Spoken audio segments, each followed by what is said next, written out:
So, welcome back to another live discussion of Real Talk. Co-host, what up? How you been, man? Fantastic. There we go. I'm always fantastic. What are you talking about? Not last week. Last week you was a little down. Dude. I wonder what happened, man. You all right? Sometimes we gotta pray for our pastors, man. A real moment of truth here. You know, they do a lot.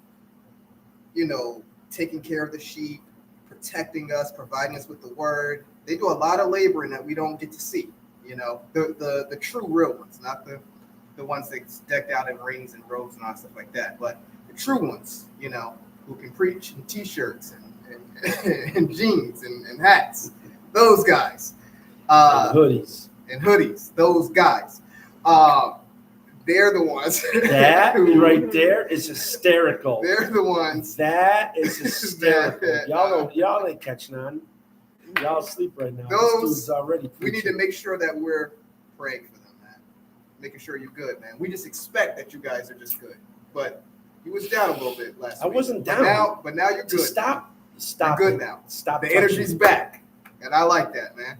So, I had a great week, man. A great last week. Well, you didn't give me a chance to ask you that. You just went on some kind of tyrant. You know, I figure sometimes don't wait for them. just go ahead and say it. If you don't believe that they're going to do it, just go ahead and jump in. So, you know, I had a great week, Steve. That's what's up. I'm glad you had a great week. You know, went to a lot of festivals and out and about. It was hot. I know it was hot. I was out there too. It was hot. But, you know, got to be out there, enjoying my community. I gave community. the Taste of Buffalo a C+. Not a C+. I gave it a C+. I posted it. I said it was a C+. It was all right. It wasn't great. It wasn't anything wonderful. This weekend, Italian Festival. Let's see what they got. Canal Fest is going on right now. We also went out to there. That was nice. It was okay. All right, go back out to get the Yeah. Plus, there's games. They'll have games and rides starting tonight. Starting tonight all the way till next Sunday. So. Oh, good. This is festival time. This is festival time in Buffalo. Absolutely.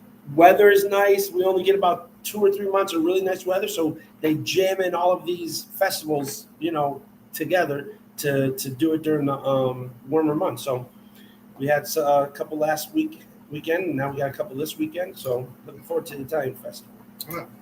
Before we jump in, last thing. Wait a minute, and then after that one, I think is the Latin Festival. Hispanic Festival. Yep. I think it's like in August, yes. So you're gonna want to make that one also. Latin Festival, the Italian Festival, and then the Jamaican Festival. There's a Jamaican festival? Oh yeah. Jamaican Festival. There's not no Jamaican festival in Buffalo. It's called the Caravana. Didn't already pass? I will not be going to the Caravana. I will not be there. There's nothing for me there. Either will I. Nothing for me there. Before we jump in, prayers up again for Texas, Jersey, some parts of New York, the Carolinas.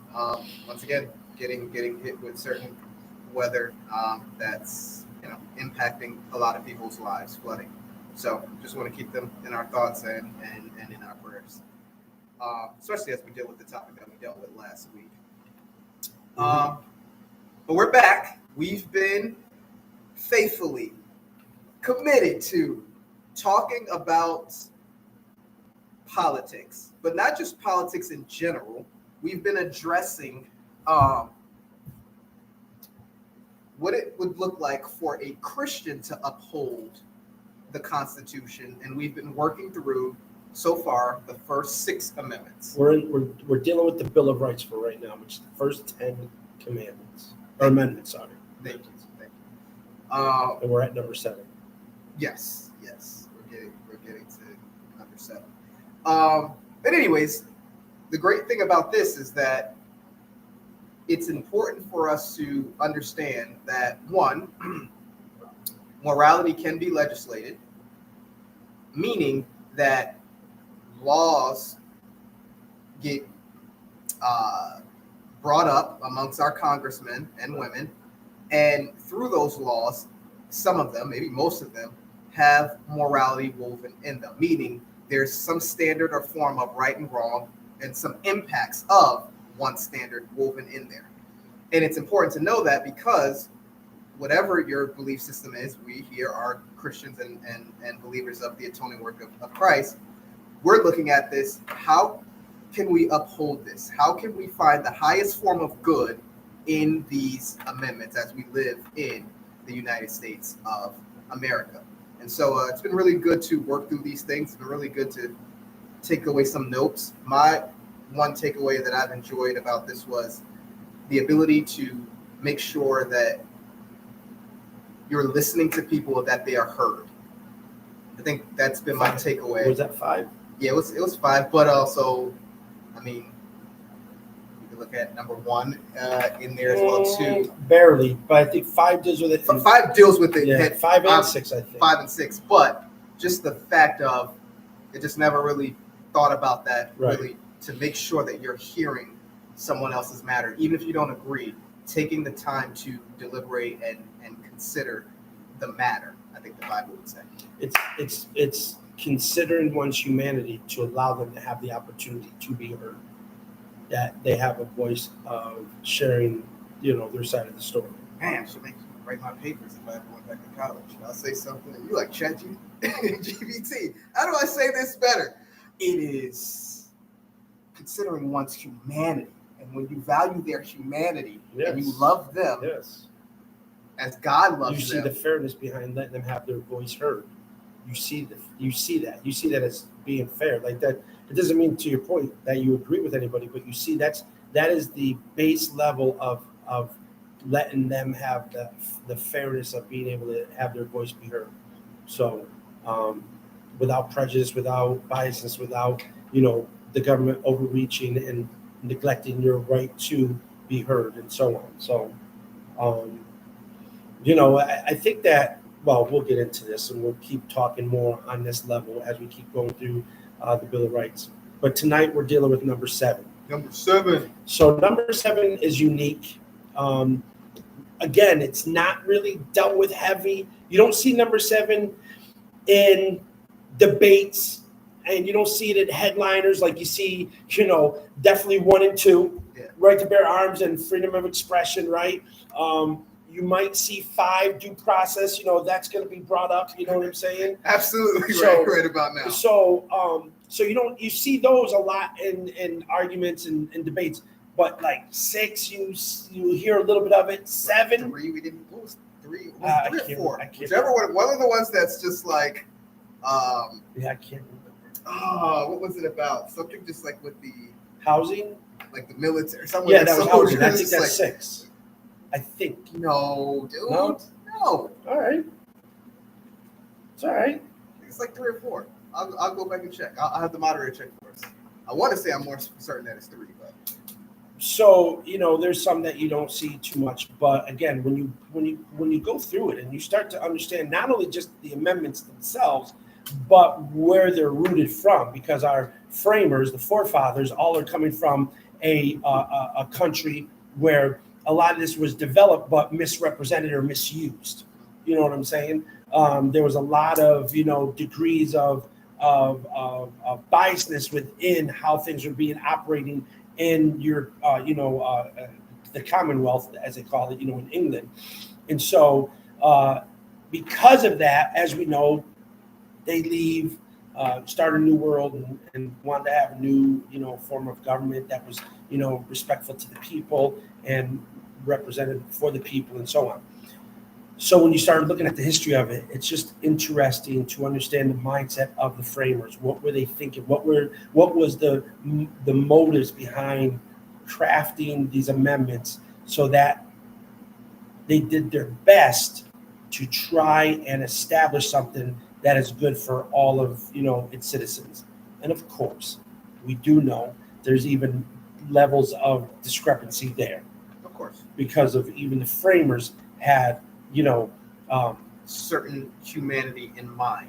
Yes. When they were crafting this. Right. They were ignoring one part of humanity and only thinking about another aspect of humanity. But again, we're not into that. We just want to get into the amendments. But it's just good to understand where the history comes from so that you can appreciate it. And then not only that, you'll be able to internalize your own responsibility to the amendments, not just for the sake of upholding the law, but understanding the value behind it and what it's supposed to be producing so that you can make it contagious. You can make it, transfer it onto others to get them inspired to do what's good and right through these amendments. So number 7, let's jump in, okay? Let's go. Number 7. Let's so go. The 7th Amendment deals with the federal government.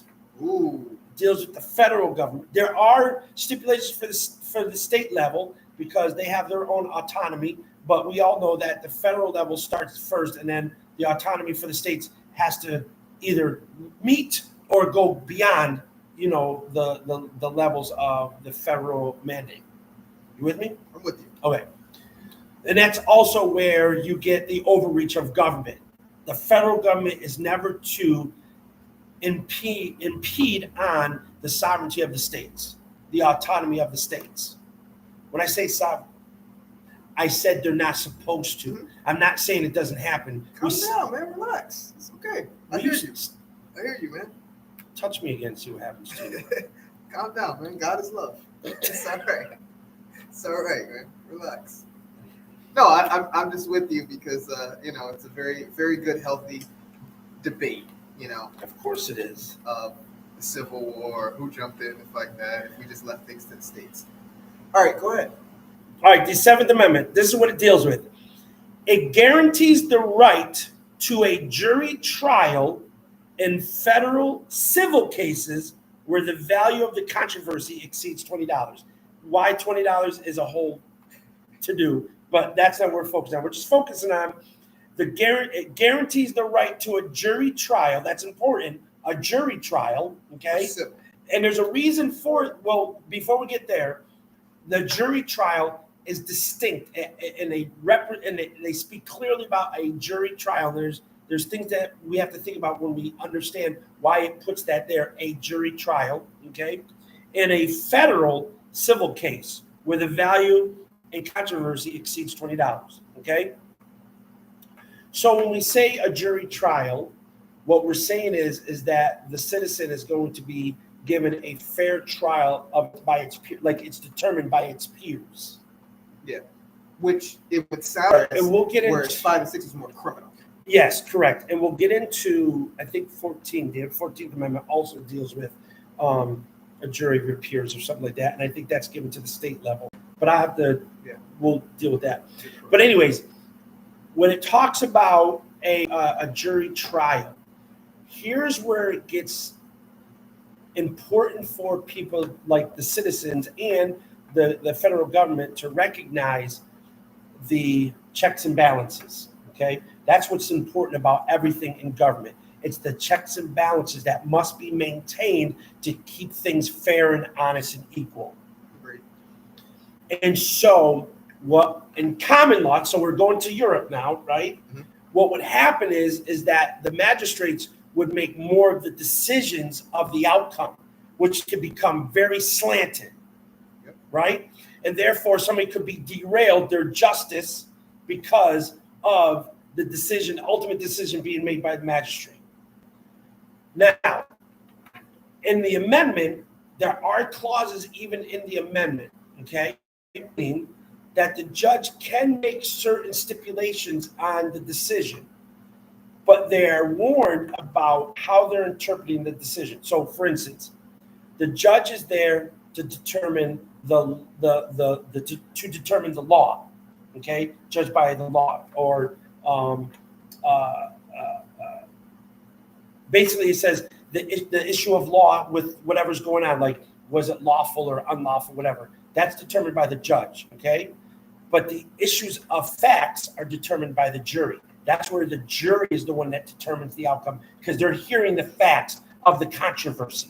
Now, within the framework of all that's going on, the process and so on, or what claims are being made and what precedent they're using for the claims to be considered criminal or not criminal or wrong, if there was a wrongdoing or whatever, the judge is to determine the lawfulness of that, but not. Therefore, it's the jury's responsibility to determine the outcome based on the facts. And that's the checks and balance. That's what the 7th Amendment was offering its citizens at a federal level in a civil case. Okay? So again, it allows the opportunity.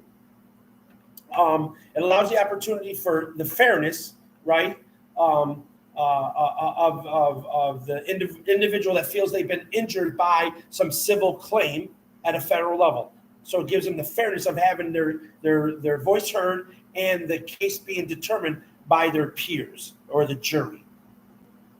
Sound good so far? Good so far. Okay, and then it also says this thing will have in the jury. It prevents the federal judges from overturning jury verdicts in civil cases to make sure the citizen can have their civil disputes. Huh? That's you. Yeah, That's right. important. The civil disputes decided by a jury of their peers in a federal court, and this is called the reexamination clause. So it prevents, to a degree, the judge from overturning the jury's decision. It's ultimately left to the jury. Because again, he can only deal with the issue of law on how it was dealt with, but not the issue of the facts, which the jury deals with as the case is being presented to them within the the claim of being done wrongfully if there's injury in the civil case. I like that. It allows the judge to still have some relevance in the sense of legal matters. It still Correct. helps them to inform those who Absolutely. don't have any understanding of things legally, but it allows them to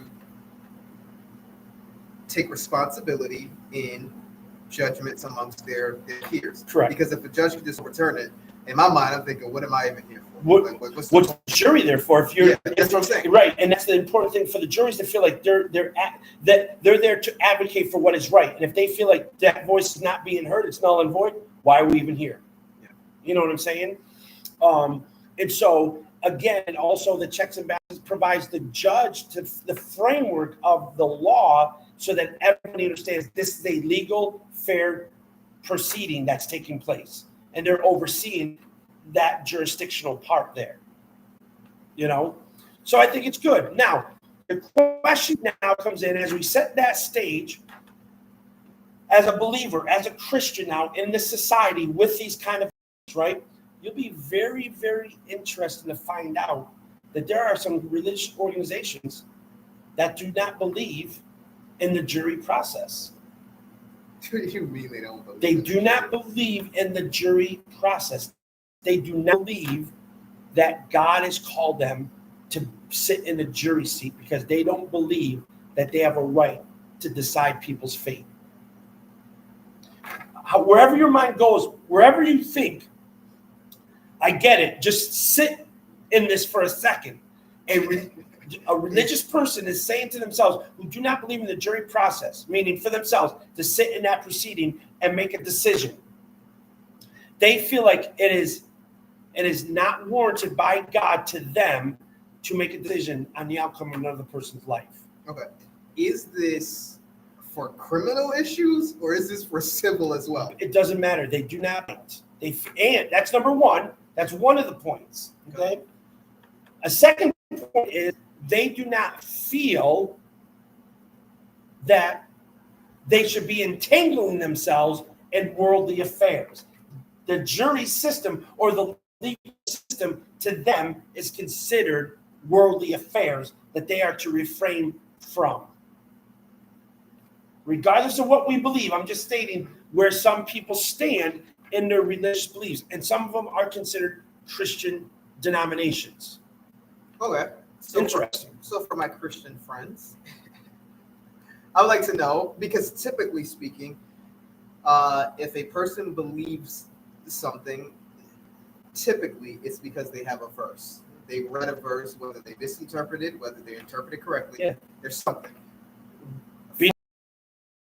From this world. And remember what you said, regardless of how they may misinterpret it, that's what they're going by. So you have to work through that for them. And as we all know, some people can clearly see, you show them 1 + 1 = 2, but they will not believe it's 2. For some reason, it's still 3. Nope, it's 3. I don't care what you say, it's still 3. So you got to be willing to deal with that. What we're saying is that as a Christian, how do people work through those conflicts that they have or concerns that they have when it comes to politics and Christians? I think it's valid. It's valid to be concerned. It's valid to be mindful of not getting overly burdened with it. But you should, me personally, I think one of the things that as a Christian, when Jesus says be watchful, I think we should be watchful not just about the spiritual elements, but we also should be watchful of the natural elements which are affected by the spiritual elements. And what I mean by that is to ignore the law of God, that leaves man without the moral virtue of God, or desire to uphold the highest aspect of moral virtue, which leads them to doing corrupt things, right? I have a question for those. Did you get that, or are you just bypassing that? I have a question for those people. When they see the verses about obeying the laws of the land. Yep, we're gonna get there. Yep. What is their? So again, one camp does not believe in entangling something because again, how they interpret that verse have nothing to do with the world.